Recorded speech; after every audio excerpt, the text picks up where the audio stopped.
Hey, welcome back to A-Aron Reacts, and I am stoked to be continuing the Ren journey. Look, I just want to say, Renegades, you are a freaking amazing group of people. I love reading through your comments, and you are just, I mean, truly, I love the support that you've given me already, right out of the gate. But so many of you just said, be you, love you, do what you're doing, it's awesome.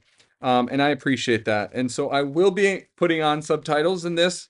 But as I had commented in some of my previous videos, I don't sit there and read them unless I need to. So they'll be there, but what I don't like is to have to go back and fish through kind of where I'm at and so forth. But I still do have the lyrics open for this one. So we're going to do both. Now, several of you said, look, after what you've been through with the first couple, you deserve something lighter. And also it sounds like he's actually doing some singing in this one, so I'm definitely looking forward to that, to hear more of his kind of, true musical side. And definitely looking forward to, some of his stuff, because, you've all said he's self-taught. So this is back on 74, Message in a Bottle. And I obviously no message in a bottle. I'm assuming it's the traditional message in a bottle, the Police Sting song. I'm assuming we'll find out if I'm wrong. But I didn't know what Back in '74 was, or if it was some kind of throwback or what. And briefly looked it up, and it looks like it's from Jungle. And I briefly looked at that, and I've actually heard that song. So now, granted, it is a pretty new song. I think it came out in 2023, which is kind of cool that Ren is doing something current. But I don't think I've heard it since the beginning there. So I probably won't be drawing a whole bunch of parallel between the two, because I didn't really go back and listen to it or anything to that effect. But nevertheless, we'll go ahead and jump right in, and yeah, we'll break it down.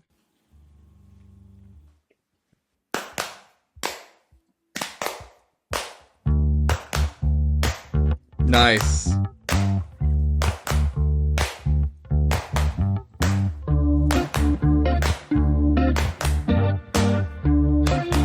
I was actually expecting him to be playing. Oh, he's playing guitar. Okay, I was expecting him to be playing bass. Whoa!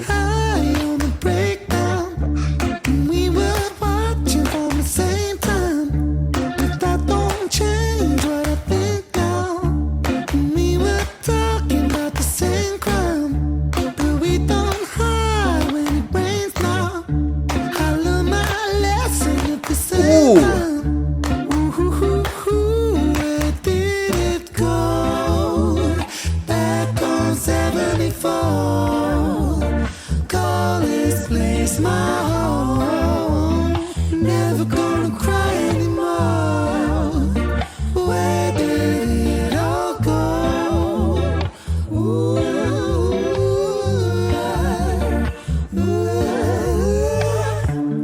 keep it rocking, doing the same. Whoa. Okay, I don't want to stop, but there's a couple things. First of all, nice little groove. They're kind of retaining, if I recall correctly, kind of the same feel from the Jungle, or is it just Jungle? I think it's just Jungle. And this is a perfect shot to pause. I mean, the whole point of that song is the nostalgic feeling of back in '74, which is kind of that, disco, soul, funk era, right? And if you look at, their hairdo, their wardrobe, the look, everything is bringing them back to that.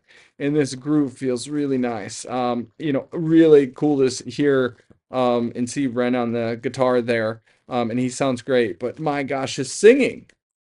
Are you kidding me? So singing up higher there, that is indicative of the original version. And by the way, these backup singers sound fantastic. Yeah, I was kind of expecting Ren to be playing bass.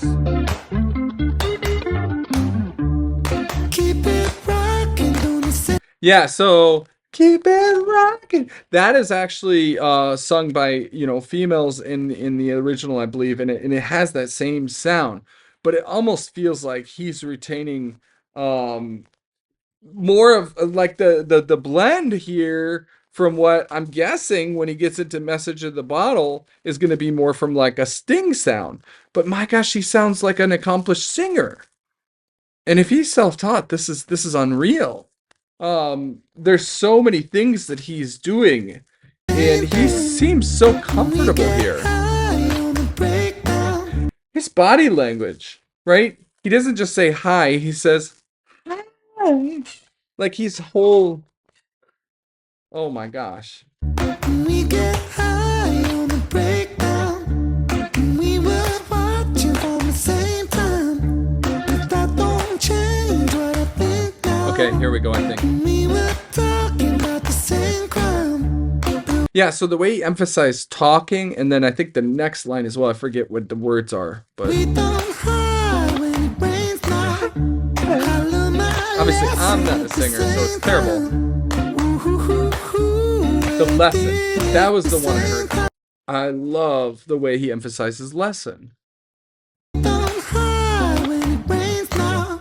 I learned my lesson at the same Lesson! Like, I can't even do it, but he's got some, like, almost like grunge distortion almost to that voice, and he digs deep. There's so many layers to that. I mean, he just sounds like an accomplished singer at this point. time. Ooh, where did it go? Back on 74. And he blends so nicely here, too. Call this place my home. Never gonna cry anymore. Where did it all go?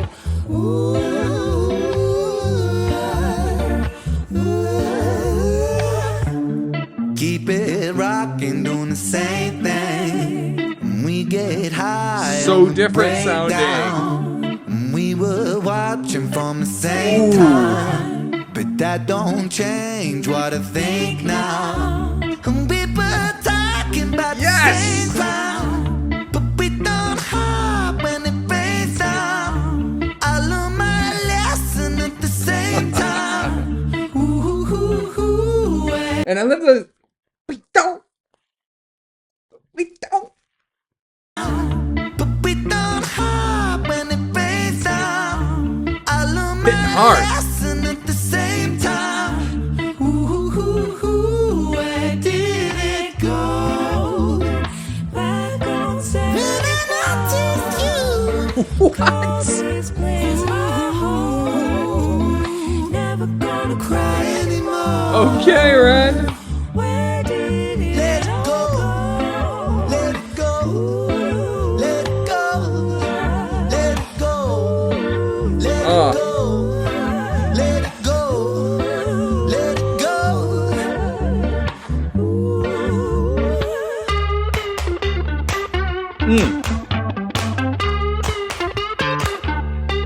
It is so good to see this side of him. He looks healthy here.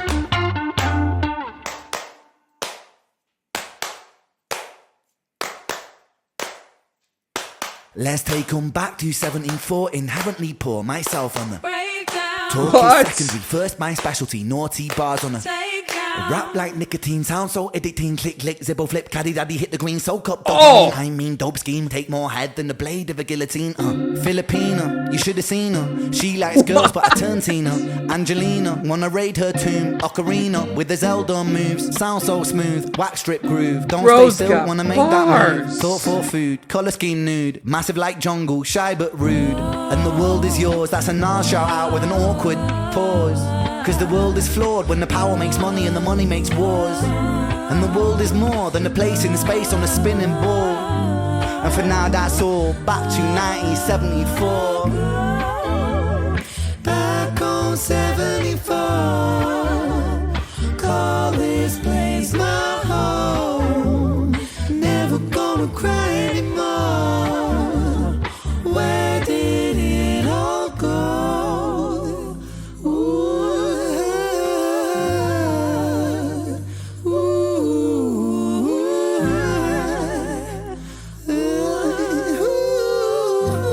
Wow. Nice.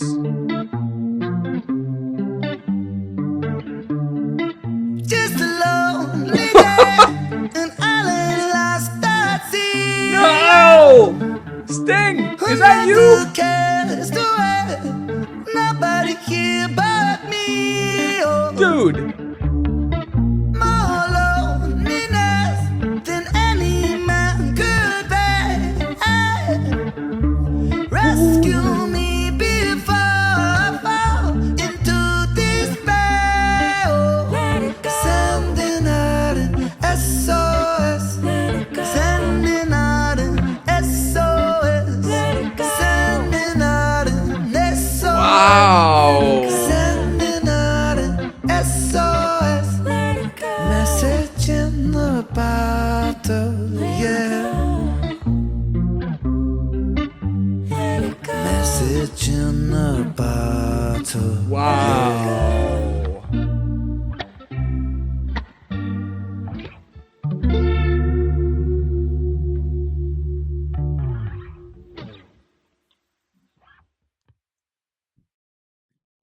All right, Renegades, put on your seatbelt because we are going to pack the crap out of this. Oh my goodness. I don't think it's arbitrary that he's packed these songs together neatly bridged with this rap there. They're not arbitrary, and there's a reason for it, and we're going to uncover it. So bear with me here. Now, before I do, though, I suspect something, and I need to go check. So give me just a second. I'm going to break. I'll be right back with you. Okay, it was even better than I expected. So I just went and did a little bit of a music analysis and tried to understand because he seamlessly merged these two together, and I didn't hear any key changes between the first and the second.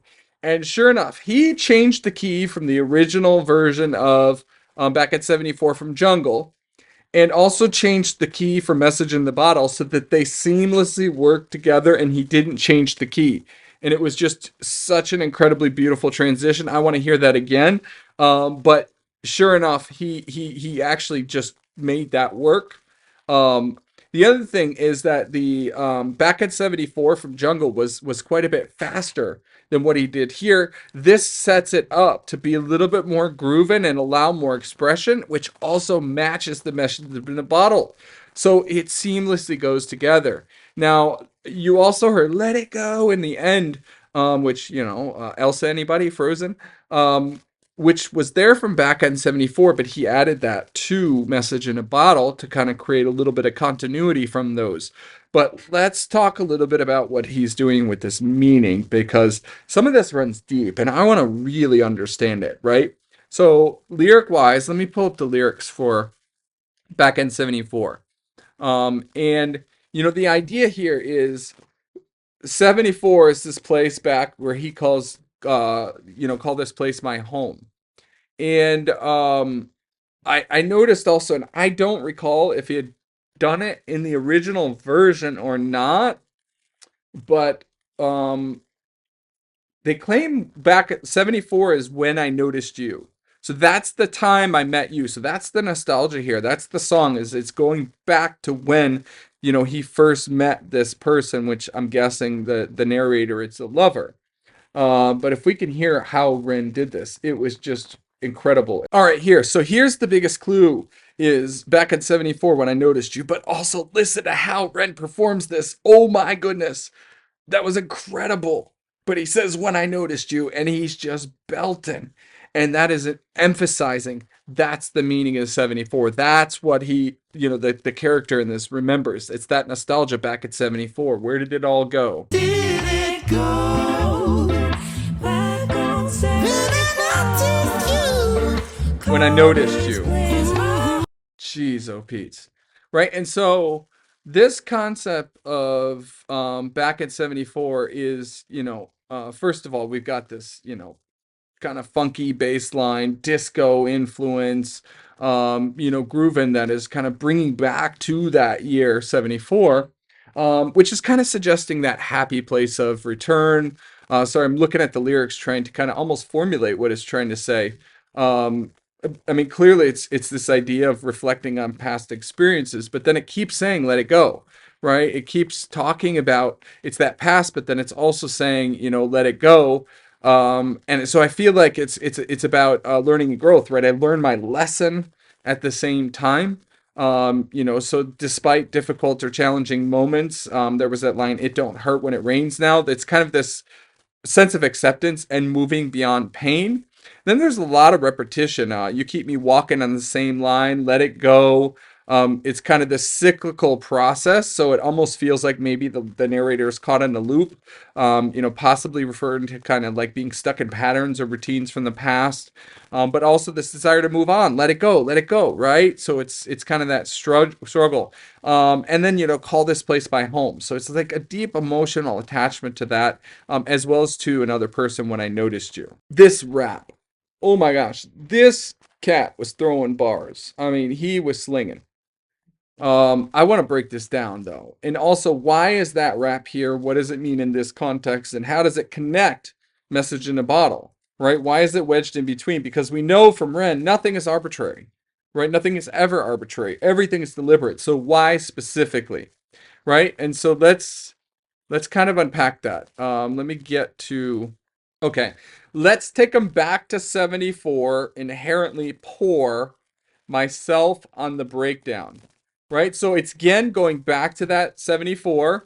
Um and so inherently poor, so it's maybe showing or demonstrating that, even though this is kind of bringing back to that happy time when I met you and so forth, that maybe there's more complexity to it, that even though that's the case, I was poor, myself on the breakdown. So I mean, he's going to break it down, I'm assuming, so he's referring to himself.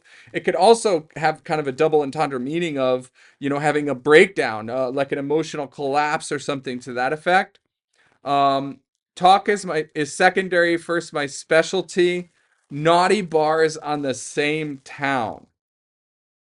So yeah, I mean, I feel like he's saying action and skill and actually change and things to that effect come before talk. That's a special, but then he says naughty bars. So I mean, I think it's like, he's got sharp, provocative, sometimes poetic lyrics. Um, but then it could also mean, bars meaning physical bars blocking him, on the same town, or even, night bars, um, right? Tough street experiences or something to the fact, naughty bars, on the same town. So there's a couple things that could potentially mean, but I think it, is probably more closer to, the bars. I'm about to spit some bars on you, right? He's rapping.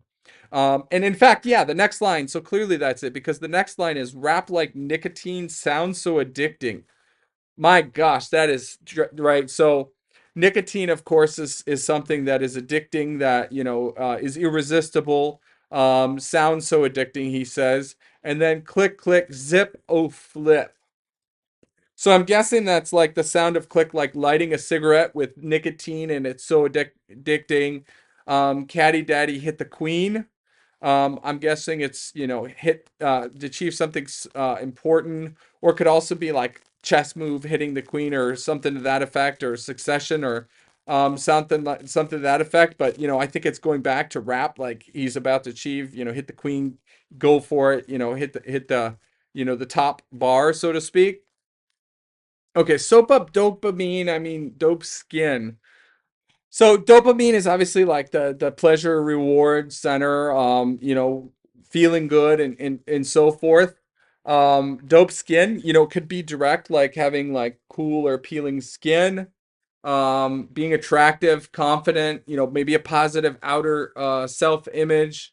I feel like there could be a little bit of a double entendre there, like metaphorically suggesting that outward confidence, soaking up that dopamine, and how it makes someone feel good for having that out of, looking good, feeling good type of thing.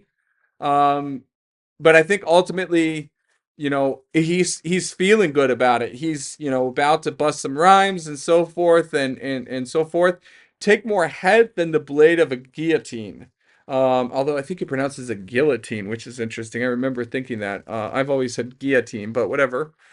That is such a strong line, right? Like, so guillotine, or guillotine, cuts off someone's head. So take more head than the blade of a guillotine, meaning, you're taking more off, so it's hitting harder, right? Like his rhymes are hitting harder. Because I think he's still referring back to the rap and his success.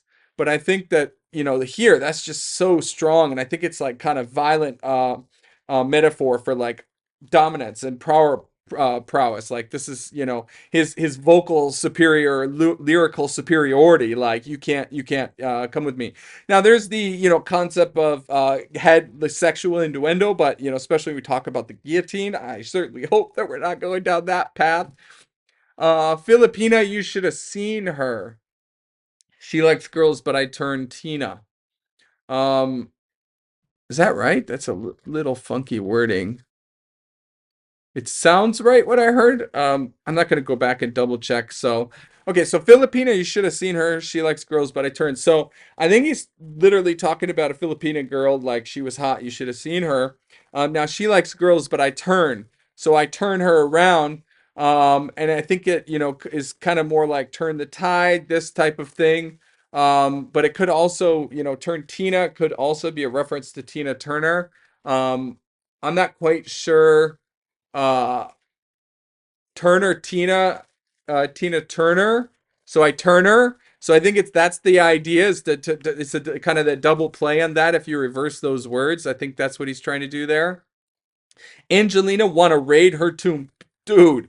Right, so I think he's talking about Angelina Jolie and Tomb Raider, and I want to raid her tomb. Like, dang, right? He says Ocarina with the Zelda moves. Now, this one actually, I heard Ocarina in there, and I kind of forgot about it. But now that I'm thinking of the bigger play, I think this is going to really come into play in terms of the overall meaning because Ocarina is from Zelda, and he says Ocarina with the Zelda moves. And if I recall, and I grew up in the original Zelda, by the way, I think it's a musical instrument that, allows you to manipulate time, right? You can cast spells or manipulate time, right? And so I think here he's talking about the ability to actually manipulate time. And if you recall, when we look at back in 74, we're kind of going back to 74. We're reminiscing. We're kind of going back towards 74. But the interesting thing is when you look at Message in a Bottle, and I'll probably unpack how some of this comes together, probably discovering it as we go, actually. But, the other thing I think is, you know, it's an act of desperation, sending out a message. I'm a castaway sending out a message in a bottle. And then I think in the original one from the police, there's a line, I don't think they included it here, but like, I think it's something along the lines of going out one day and then there's like a million bottles back or something like that, meaning he's not alone in sending, he's not alone in being alone, right? But the concept as well is think about it from the receiving end of the person receiving the message in the bottle, and they have the ability to kind of look back on time from that time that was the message was written, right? So you can, if you look at it from that perspective, you are kind of rewinding time, or in this case you're fast forwarding time to their perspective back on time, which I feel like refers back to the back on 74. So there might be some play there in terms of manipulating time with Ocarina and what's going on there, and I have the ability to manipulate time, right? My rhymes can just instantly manipulate time. And here's going from back in 74 with this bridge into the message in the bottle, and I think he's playing off of that. That's a complicated one. Sounds so smooth, wax strip groove, right? So wax strip groove, like, I mean, it's like if you strip off the wax, it's so smooth, but I think it's also kind of maybe referring to vinyl records that have grooves and how his sound just flows effortlessly, like, don't stay still, want to make that move. It's a constant drive for move and action and progress and things that he's all about, we know. So I think he's hinting at that. He sounds so smooth. He can't, and then also needs to bust a move because he's grooving, but also, metaphorically in terms of making a difference with society and things to that effect. Um, Thought for food, color skin. Okay, so I think he's reversed this concept of food for thought, which is fun. Um, but I think there's more to it. So being thought for food, I think maybe he's suggesting that his ideas are the nourishment, right? Is that maybe it's what fuels him, is his ideas and his passion is what he needs to fuel it. Um, and color skin to nude might actually be referring to things stripping them down to their most basic essentials. Right? And so getting to the core, getting to the essence of meaning, impacting social change, these types of things. And so I think the fact that he's bridging this from the original, I think he's kind of hinting at that, maybe that period of 74 and what's going was not so without flaw, and that, there's societal challenges at play here, or maybe the change of them. Something's going on with there. I think we might have to explore that a little bit more as we progress. Um, Massive like jungle, shy but rude. So I think he's actually playing directly to the creator of Back on 74 here, Jungle. I think that's what he's talking about, right? But he's massive like them, implying like I've got big ambitions and I'm gonna make things, work. But shy but rude is kind of probably tying back to his personality. Jungle could also be kind of a force of nature. I'm untamed. I'm wild. So it could actually be a bit of a double entendre there. And the world is yours. That's a Nas shout out with an awkward pause. Now, so I did hear that pause, but I didn't quite catch because it was going so fast. He was actually doing the Nas shout out, which is kind of neat because, yeah, there's this concept of the phrase from "And the world is yours" from Nas. So I think he's specifically referencing, the rapper, and just adding a little bit of fun humor to it. But I think that also it interrupts the flow, but I think that it's also indicating that maybe things aren't as easy to claim, or easy as that claim that the world is yours. By there being a pause, maybe he's questioning that. Well, maybe it's not so easy to go out there and get it, right? Maybe there are things that stand in your way, and that you can go out there and get it, right? And then he's talking about all this energy and fueling ideas, and he's making a change, but maybe it's not so easy as you're claiming. You need to pause. And then he says, yeah, because the world is flawed. So, yeah, I think that's the idea. Because the world is flawed when the power makes money and the money makes wars. Yo, that is bars right there. Because the world is flawed when the power makes money and the money makes wars. Jeez, oh, Pete's. So now he's getting into serious comments here. Social commentary, pointing out the flaws in the world where power drives greed, leading to, conflict and war. Um, you know, Greater themes of disillusionment with society. Um, we've almost got this cycle going on of power and war as well. And the world is more than a place in the space of a spinning ball. Well, hey, the spinning ball is obviously he's talking about Earth on its axis and rotation, but I think he's trying to indicate that it's more than just there. It's there's so many experiences, relationships, struggles that define human life. But then, that's all for now, back to 74. So he's kind of closing that loop, returning to that personal reflection. So he's kind of talked a lot about global issues, societal issues. The world's more than just a place. And I think he's trying to weave in the fact that you might be having this personal struggle and this kind of this idea reaching back to your both happy and complicated times, and when you first met somebody back in 74, maybe life was simpler then, in that era, but at the same time maybe it's the cause for some of the greater issues that they're meanwhile simultaneously in parallel. There's all these things going on.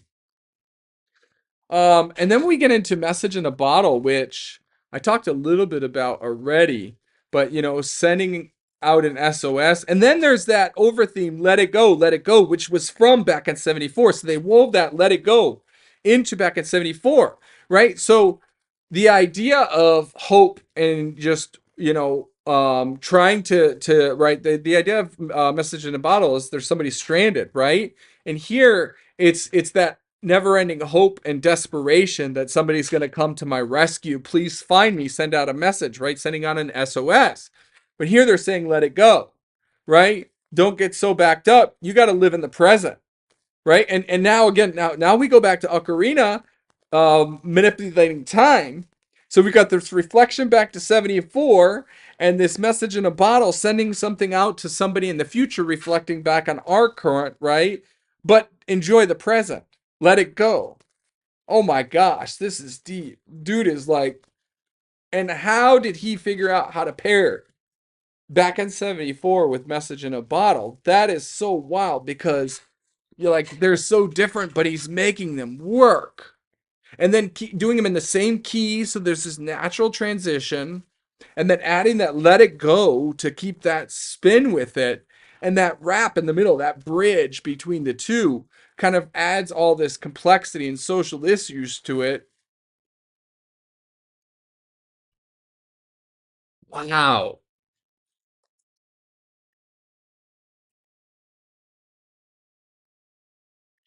So, we've got this concept of reflection looking back from back at 74, and it's a lot of self and that um reflection, right? And then in Message in a Bottle, it's this concept of castaway and sending out a message, which is also this feeling of hopelessness, isolation, those kind of struggles. And this overarching theme through both of them is kind of this disconnection and not necessarily being there in the moment, in the present.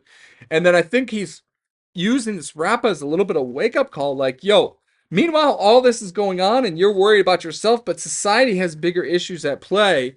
And you need to understand and relate to and recognize that there's this connection between the past, present, and future, and everything significant. Um,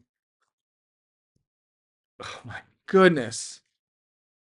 Again, we see an absolute genius. And then you look at his singing on this, right? Like he took Jungle's original song and kind of stingified it and then changed it to the key, slowed it down, made it almost fit the groove of Message in a Bottle, and then just slapped you and interrupted you saying, yo, there's bigger issues at play here. And then kicked it right back old school to Message in the Bottle, and then sounds like a freaking carbon copy of Sting to boot.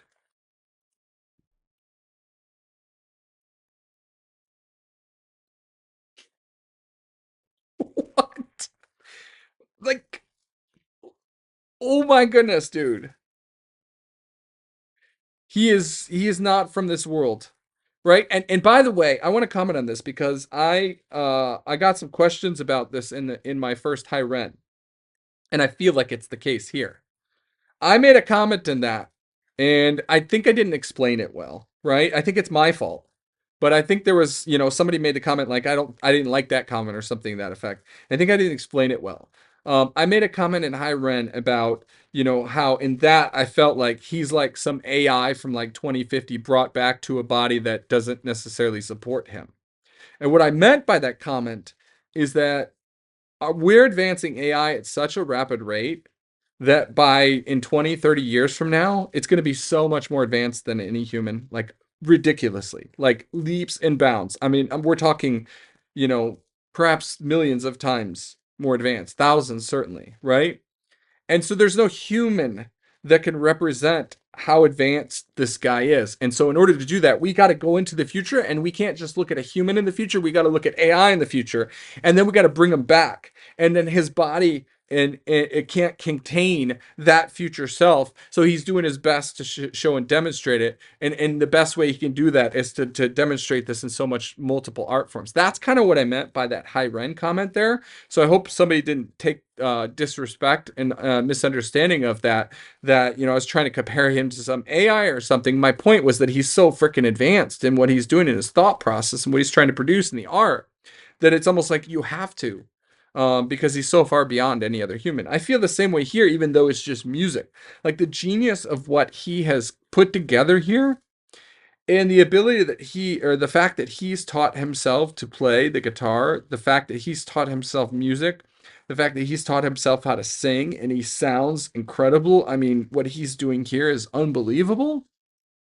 And not even break down some of the vocal things he's doing, but we heard beautifully controlled vibratos. We heard seamless flipping of registers and mixed voice, and vibratos, and sorry, doing too much of Angelina Jordan with this concept of frying a vibrato. So, but vocal fries, and emphasizing certain notes and phrases and the way he's singing it, and just the way that he kind of embodied that Sting character at the beginning, but continued to get that same feel of jungle at the same time. And then yeah, again, the band sounded awesome, grooving. The bass player was on cue, and these singers were beautiful. I mean, their harmonies were fantastic. They worked so well as a group together. And then the way that Ren harmonized with them. I mean, the dude sounds like he's some choir boy. And I don't mean that derogatorily, to be clear. Point is, he grew up with it, right? Long time, long history. Like he's been doing it for a long time, right? Like some choir boy that is like a pentatonic singer or something like that, that is used to working in harmonies, right? He made it work so flawlessly. And it's so good to see him up and dancing and grooving, and then he did this guitar solo that sounded beautifully too with the bass, and it was nice to see them together. And I mean, just such a masterpiece. Thank you for supporting Ren. Thank you for supporting me. Just another beautiful, beautiful piece. What a master. I love this. With that said, I'm gonna go ahead and end this. This is way longer than I probably wanted, and probably you wanted to, but oh my gosh, there's so much to unpack here. Like, I'm really curious what I missed or misinterpreted, because I'm sure there's a lot, and I can't wait for your comments and feedback. But I'll leave it at that. If you haven't yet subscribed to this channel, please go and do so now. Love you. We'll see you soon. Bye.